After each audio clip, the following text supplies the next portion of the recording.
Basahin po natin ang Genesis chapter 19, verse 1 up to 19. At nagsidating ang dalawang anghel sa Sodoma nang nagtatakip silim, at si Lot ay nakaupo sa pintuang bayan ng Sodoma. At sila ay nakita ni Lot at nagtindig upang salubungin sila, at iniuod ang mukha sa lupa. At nagsabi, "Ngayon nga, mga Panginoon ko, ipinamamanhi ko sa inyo na kayo'y magsiliko at magsipasok sa bahay ng inyong lingkod, at kayo'y matira sa buong magdamag at maghugas ng inyong mga paa, at sa madaling araw ay magsipagbangon kayo at magpatuloy ng inyong lakad." At kanilang sinabi, "Hindi, kundi sa lansangan mananahan kami sa buong magdamag." At kanyang pinakapilit sila, at sila'y nagsiliko at nagsipasok sa kanyang bahay, at sila'y kanyang pinaghandaan at pinagluto ng mga tinapay na walang levadura, at nagsikain. Datapwat bago nagsihiga, ang bahay ay kinulong ng mga tao sa bayan, sa mga katawid bagay ng mga tao sa Sodoma, ng mga binata at gayon din ng matanda ng buong bayan sa buong palibot. At kanilang tinawagan si Lot at sinabi sa kanya, "Saan nangaroon ang mga lalaking dumating sa iyo ng gabing ito? Ilabas mo sila sa amin upang kilalanin namin sila." At nilabas sila ni Lot sa pintuan, at isinira ang pinto sa likuran niya, at sinabi niya, "Ipinamamanhi ko sa inyo, mga kapatid ko, na huwag kayong gumawa ng ganyang kasamaan. Narito ngayon, may dalawa akong anak na babae na hindi nakakilala ng lalaki.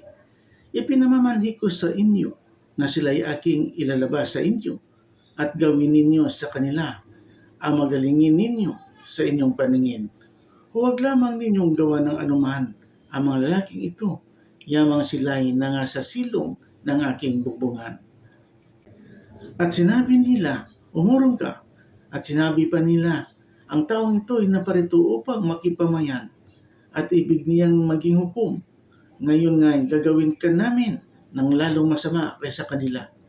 At kanilang ipinagtulakan ang lalaking si Lot at nagsilapit upang sirain ang pintuan. Datapwat iniunat ng mga lalaki ang kanilang kamay at binatak si Lot sa loob ng bahay, at kanilang sinarhan ang pintuan. At ang mga taong nasa pintuan ng bahay ay mga pinagbulag nila. Ang muntit malaki, ano pat sila'y nangayamot sa paghahanap ng pintuan.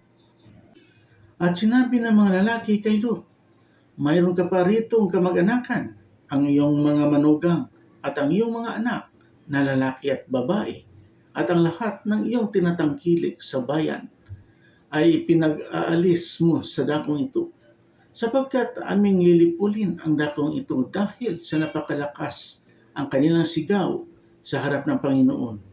At kami ay sinugo ng Panginoon upang aming lipulin." At si Lot ay lumabas, at pinagsabihan niya ang kanyang mga manugang na nag-aasawa sa kanyang mga anak na babae, at sinabi, "Magtindig kayo, magsialis kayo sa dakong ito, sapagkat gugunawin ng Panginoon ang bayan."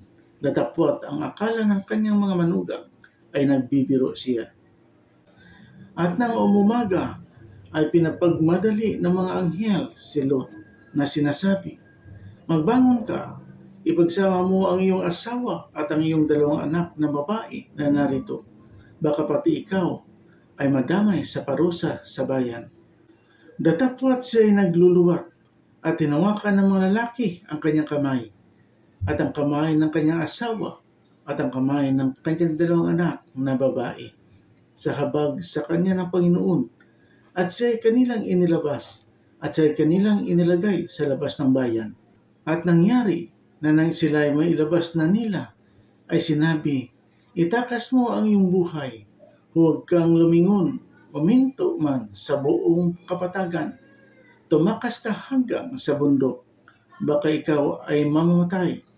At sinabi sa kanila ni Lot, "Huwag ganyan, Panginoon ko. Narito, ngayon ang lingkod mo ay nakasumpong ng biyaya sa iyong paningin, at pinakalaki mo ang iyong awang ipinakita sa akin sa pagliligtas ng aking buhay at kayo'y di makatatakas sa bundok. Baka ako'y abutan ng sama at ako'y mamatay. Amen.